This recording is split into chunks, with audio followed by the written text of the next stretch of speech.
नमस्कार सोलापूरकरांनो, मी आणि माझी राणी निघालो आज सिद्धेश्वर महाराजांचा अक्षदा सोहळा पाहण्यासाठी। मंदिराच्या बाहेरच एवढी गर्दी होती की मी कसंबसं गर्दीतून वाट काढून मंदिराजवळ पोहोचले आणि तिथे पोलीस पण होते आणि त्यांची करडी नजर पाहून मला जरा भीतीच वाटली। जिकडे नजरा मारले तिकडे नुसतं गर्दीच्या गर्दी होते, म्हणजे लग्नाला लई जण आलते आणि तसल्यात बायका म्हणजे काय एवढं नटून तटून आले की काय गर्दीत आपले सर ड्रोन उडवायला गेले होते, पण ड्रोन काय उडलंच नाही टेक्निकल इश्यूमुळं। मग मी सरांना म्हणले की सर जरा ड्रोन वर फेकून बघा उडतंय का बघा। सर जरा रागानेच बघितले। सगळेजण नंदीकोलचे आतुरतेने वाट पाहत होते आणि नंतर नंदीकोलचा आगमन झाला। सगळ्यांनी नंदीध्वजाला नमस्कार करा।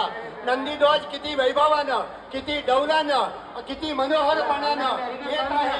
सिद्धेश्वर देवರಿಗೆ सहस्रಗಳಿಗೆ ನೂಪಟ್ಟು दशामृतದಿಂದ मजलन माडे शिवाय बोला बोला ऐकता भक्तलिंग हर बोला हर सिद्धेश्वर महाराज की जय। संपला व्हिडिओ।